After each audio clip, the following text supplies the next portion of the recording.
Mais uma vez, caros alunos e alunas, bom dia, boa tarde, boa noite, dependendo do momento que você estiver assistindo essa nossa gravação. E hoje nós vamos dar continuidade ao estudo da Guerra Fria. Já trabalhamos os antecedentes, todas aquelas conferências realizadas pelos grandes países, Estados Unidos, Reino Unido e União Soviética, as grandes potências aliadas na Segunda Guerra Mundial. Tá?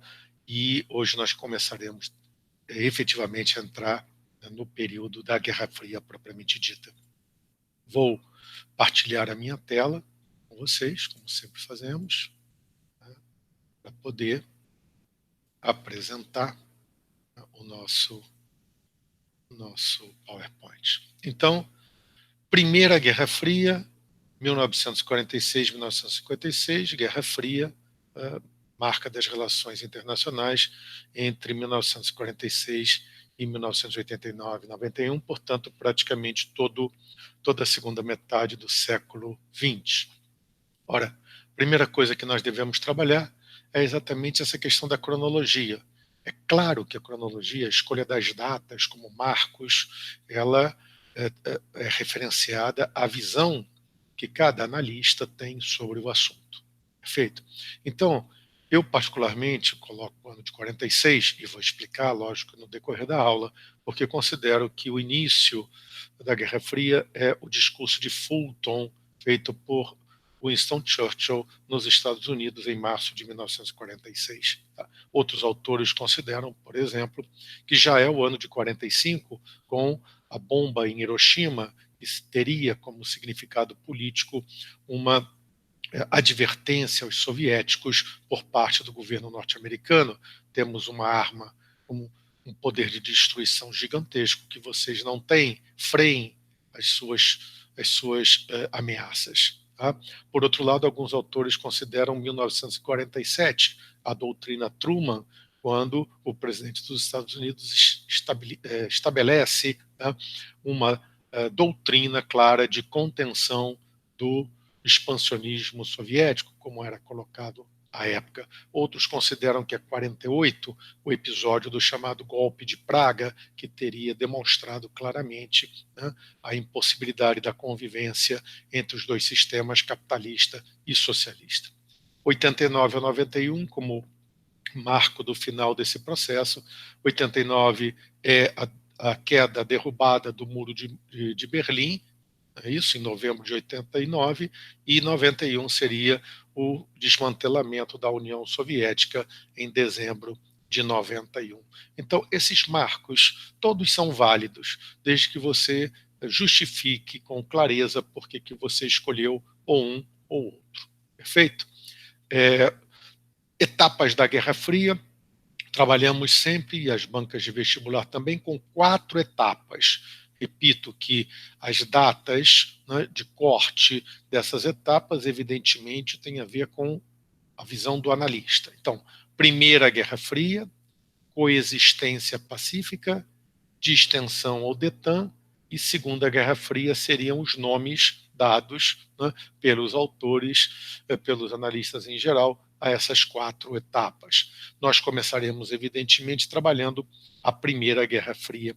Mas antes disso, vamos fazer aqui uma definição básica, bem rápida, do que a gente pode entender por Guerra Fria. Um confronto, uma disputa entre Estados Unidos e União Soviética, cada uma dessas superpotências representando um determinado modelo, um determinado sistema de vida social, econômica, política e ideológica. Entre esses dois sistemas não haveria possibilidade de uma aceitação plena entre ambas. Isso gerava e gerou tensões o tempo todo. Essa disputa foi política, foi social, foi ideológica, foi no campo da propaganda e, obviamente, foi também no campo militar. Porém, aqui temos um dado muito importante. Tá? Jamais houve confronto militar direto entre as duas superpotências. Daí o nome, Guerra Fria. Isso não significa que não tenha havido guerra durante a Guerra Fria. Houve uma série infindável de conflitos, mas eram conflitos localizados, em que as superpotências atuavam basicamente de forma indireta, armando, apoiando determinados grupos em confronto ou determinados países em confronto com outros. Quando houve intervenção militar direta de uma das superpotências, não houve a intervenção militar da outra nesse mesmo conflito. Um exemplo claro, a Guerra do Vietnã, onde houve a intervenção direta de tropas norte-americanas, mas não houve a intervenção de tropas soviéticas. Houve sim o apoio soviético ao Vietnã do Norte, isso sem dúvida nenhuma. A mesma coisa na guerra, a primeira guerra do Afeganistão, primeira no sentido de durante a Guerra Fria, quando a União Soviética invadiu com suas forças armadas o território afegão para garantir o controle no país de um governo pró-soviético. Perfeito? Isso em 1980, perdão. Ora, não houve soldados norte-americanos do outro lado do campo de batalha, mas os norte-americanos apoiaram os grupos internos afegãos que lutavam contra o exército soviético. Perfeito? Então, não houve confronto militar direto, houve disputa científica, tecnológica, social, econômica entre os dois modelos e as duas superpotências representando os dois modelos, na tentativa de convencer as pessoas da superioridade do seu modelo sobre o outro, do seu sistema sobre o outro. Então, vamos começar trabalhando aquilo que, na minha visão, é o início da Guerra Fria, o discurso de Fulton, quando Churchill, Winston Churchill, líder, primeiro-ministro britânico durante a Segunda Guerra Mundial, mas que perdera as eleições em 1945, em julho de 45, Churchill foi derrotado pelo candidato trabalhista Clement Attlee nas eleições britânicas. Churchill foi aos Estados Unidos para receber uma série de honrarias, uma série de prêmios de várias universidades americanas. E na primeira delas, na cidade de Fulton, no Missouri, nessa universidade, ele faz um discurso feito na presença de líderes norte-americanos, inclusive o presidente Truman estava presente nesse evento. Ele, numa passagem do seu discurso famosa, afirma que uma cortina de ferro desceu sobre a Europa Oriental. Tá certo? O Stettin no Mar Báltico, a Trieste no Mar Adriático, agora existe uma cortina de ferro, porque a Rússia soviética e sua organização comunista internacional pretendem fazer ali, né, as suas experiências, o seu projeto de expansão. Então, é um líder reconhecido internacionalmente, embora não exercitasse nesse momento nenhum mandato governamental, mas uma pessoa que era ouvida, que afirma que aquele momento da vitória aliada contra o nazifascismo, agora ele foi corrompido, porque a União Soviética tem um projeto expansionista. Perfeito? Então, aqui nós vemos a cortina de ferro. Cortina de ferro seria essa linha do Stettin, no Mar Báltico, a Trieste, aqui na Iugoslávia. Perfeito? A linha de separação, a linha até onde as tropas soviéticas chegaram ao final da Segunda Guerra Mundial e onde as tropas norte-americanas, britânicas chegaram, do outro lado, do lado oeste. E, portanto, essa região aqui, a Europa Oriental, estaria sob domínio soviético e ali agora não se sabia o que estava acontecendo, porque o governo comunista soviético estava impondo uma ordem, né, a esses países que não seria do interesse dos seus povos. Reparem que no texto ele fala, né, de Viena, porque nesse momento aqui Viena está sob ocupação soviética, essa parte da Áustria também estava sob ocupação soviética. Depois houve um acordo assinado em 55, os soviéticos se retiraram, assim como os norte-americanos se retiraram da parte ocidental da Áustria. Perfeito? E aqui a cortina de ferro depois da retirada, da expulsão da Iugoslávia do bloco socialista. Perfeito? Mas, de qualquer maneira, disso a gente vai falar mais tarde. Tá?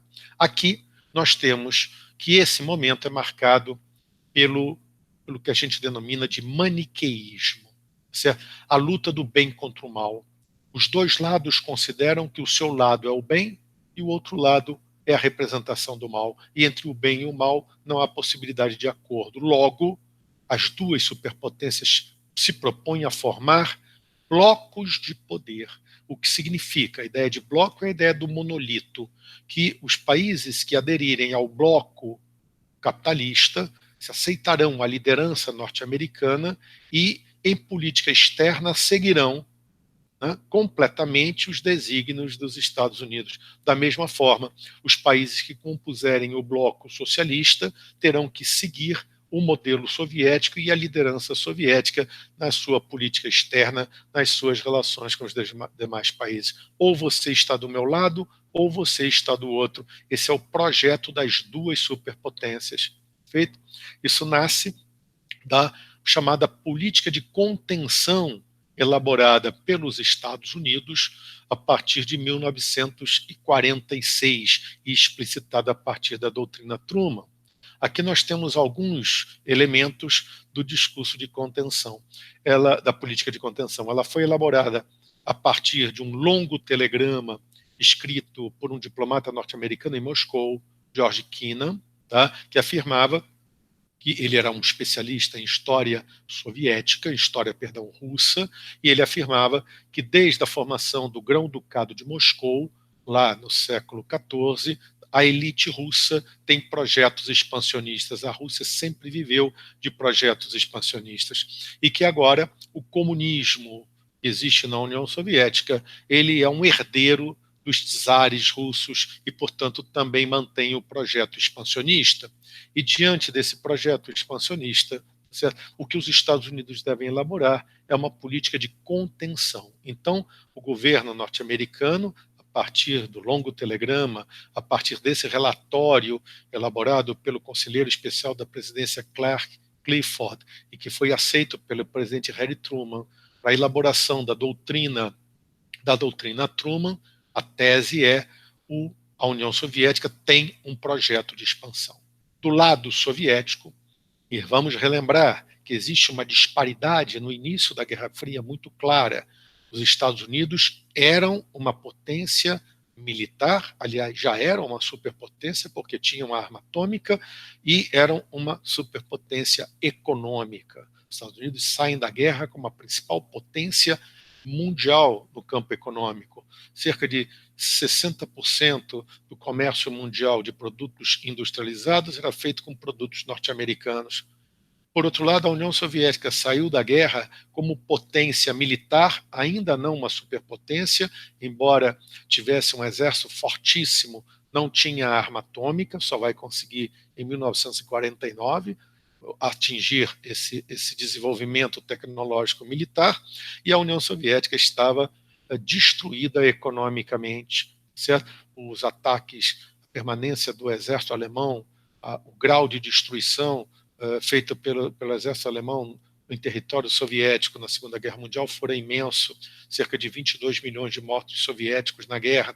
Então a União Soviética ela precisava se reconstruir, bem, mas sempre havia, né, da parte do governo soviético uma visão de que o mundo imperialista, liderado nesse momento pelos Estados Unidos, era hostil à União Soviética. E, portanto, quando os Estados Unidos iniciam a política de contenção, porque acreditam que o projeto soviético era um projeto expansionista, Stalin, que nesse momento tem um projeto de controle sobre a área imediatamente próxima à União Soviética, ou seja, a Europa Oriental. Ali ele quer governos pró-soviéticos, mas dali ele não tem nenhum projeto de ultrapassar essa área, ele não tem nenhum projeto de revolução socialista na Europa Ocidental, ao contrário, veremos isso quando estudarmos o Cominform, perfeito? Ele entende que a política de contenção é agressiva em relação à União Soviética. É o cerco, outra vez, que está começando a existir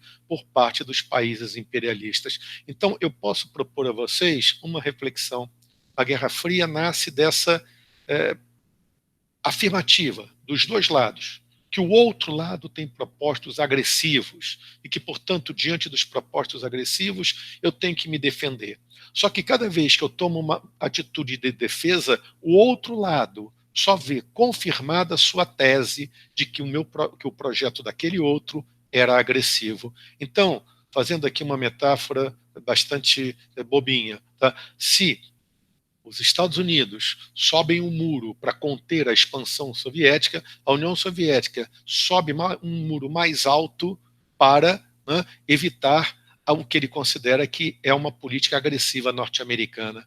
Por sua vez, quando a União Soviética sobe esse muro mais alto, os Estados Unidos aumentam a aposta e sobem o seu muro, porque consideram que essa política soviética, que era, né, de defesa, é uma política agressiva. Então, essas duas visões ocorrem dentro desses dois governos, nesses momentos, desses dois países. Perfeito? O que mostrava, né, a incompreensão, a impossibilidade, né, de um diálogo, pelo menos nesse momento, mais aberto entre as duas partes. É assim que nasce a Guerra Fria.